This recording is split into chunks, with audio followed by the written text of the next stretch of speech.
Connor Tomlinson, good to meet you. Good to meet you, sir. Welcome to Australia. Yeah, I know, first time. Yeah. Wonderful hotel, awful flight. Yeah, I don't envy that. But look, I wanted to ask you a few questions. So you've done a lot of content in the recent past week on Charlie Kirk and the fallout for that. I think you've used the term, was it Radio Rwanda, to describe some of the outlets that are the Democratic Party outlets, affiliated media in the US. And obviously there's been a lot of celebration of Charlie's death online.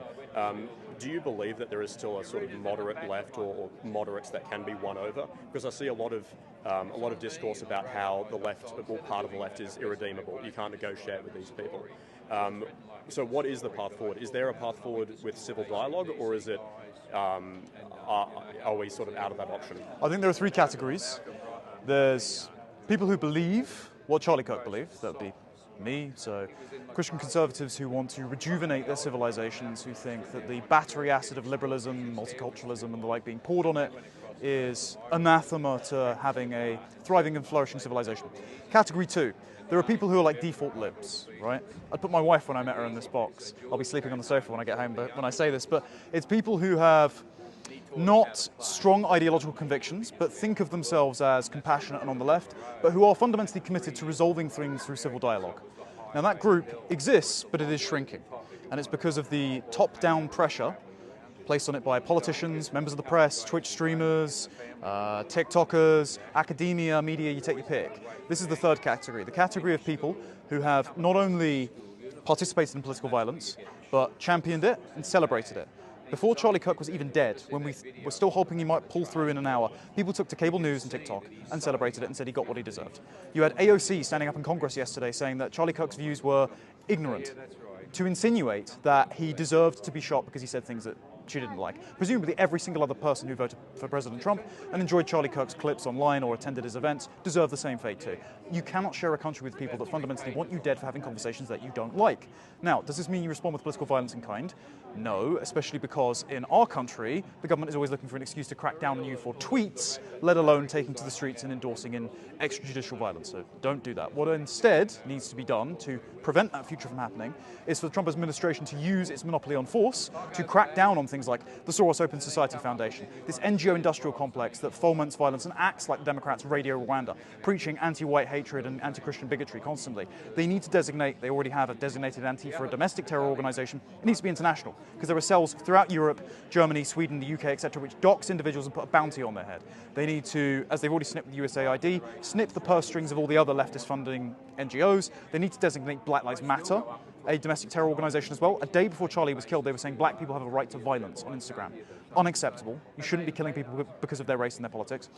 And they need to ensure that Democrat cable news cannot continue to call people fascists, Nazis, racists and Confederates, which is inciting violence against them. Because if you are at the nadir, the lowest point of the post-war moral order, this mythology that our Western nations, now they're liberal and democratic apparently, tell themselves, if you constantly say, this person is the second coming of Hitler, and heroes killed Hitler, that means that you are saying, you will be a hero if you kill this person. That's why they shot Trump, that's why they killed Charlie Kirk, and that's why, if nothing is done, the rest of us will be next.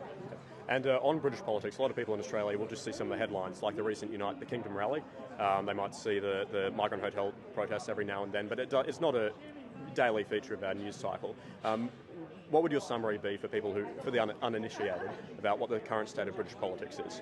Since 1974, in every election referendum, we voted against mass migration and got more. So it's not just mass illegal migration, about 50,000 boat crossers and people who smuggle themselves on lorries from Calais every year. It's over 1 million legal migrants too. And that's as much of a problem.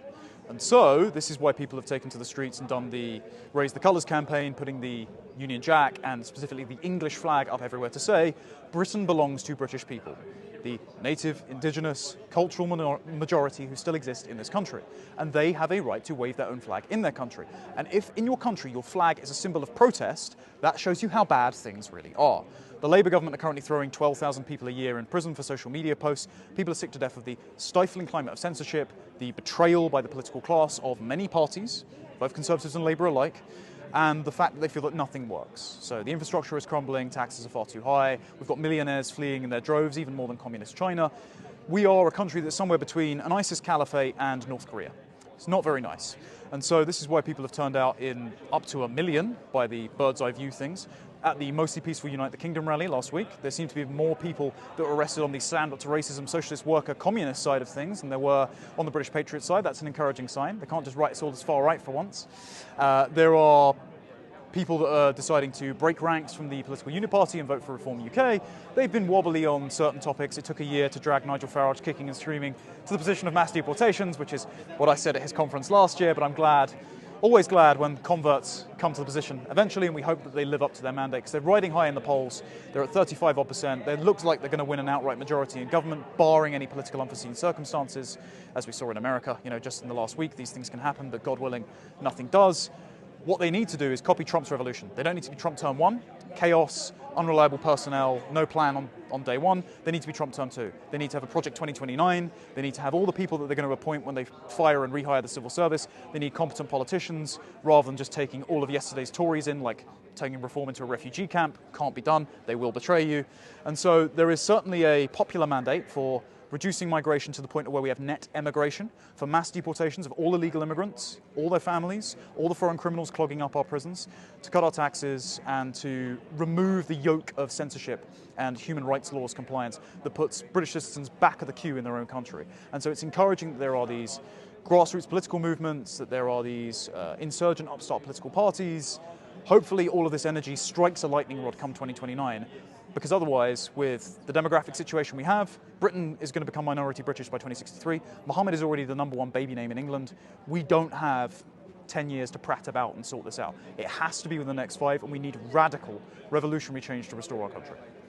Just on the indigeneity as a sort of argument for preserving the British or English ethnic group as the dominant one in England. Obviously, we're in Australia, and the Anglo-Celtic people are not the indigenous group here. I'm just wondering, you're scheduled to speak to Australia, they are. To us, I mean, I was going to the ask you country, about that. Australia. How does that argument about indigeneity sort of graft onto Australia? You don't get Australia without Australians.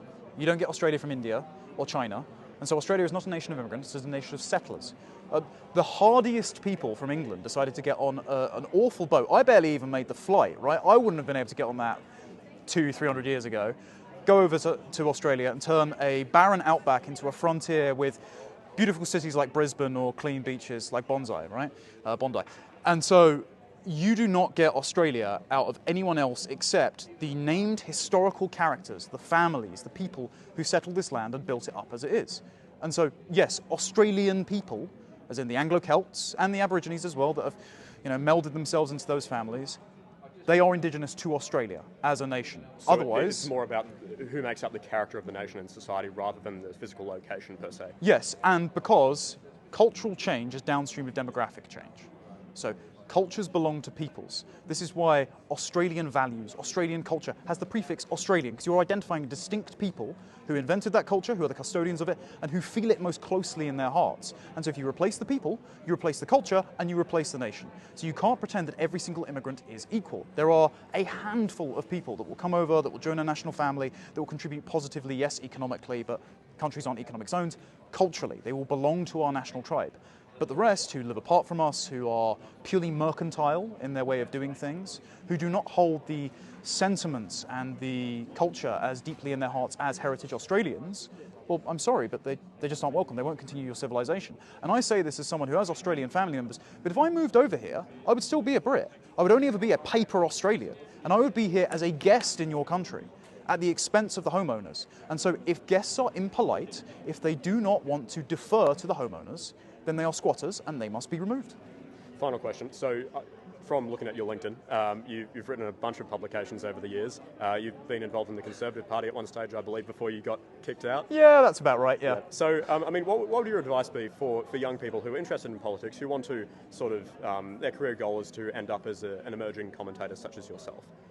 Be too big of a problem to ignore. Don't try and look for acceptance by people who have led the Conservative or the Liberal Party into the electoral ditch. Don't try and knock on the closed door of the Australian Broadcasting Company or something like that. Get together, build institutions, ensure that you are a credible voice on one given issue, and attention should just accrue over time. Lots of people want to seek fame for fame's sake. Instead, just be a warrior and a crusader on one particular problem that you want to fix, and that you would actually be happy for your career to evaporate if that problem was solved, and then people will hopefully start listening to you. And I can see there's a bunch of young Australians doing this. I know a few of them. I don't want to name and shame them in case that I out them, but hope truly lies with our generation, because I've met some older Australian politicians, and they're nice people, but I don't think they get what time it is. They still think that they're existing in the 80s or the early 2000s, where the honourable opposition just disagrees with the marginal tax rates. No. They want to fundamentally terraform, revolutionise your civilization until it is unrecognisable. And so, much like Charlie Kirk recognised, despite himself being a moderate who wanted conversations, these people don't want to debate with you. Lots of them just want you dead.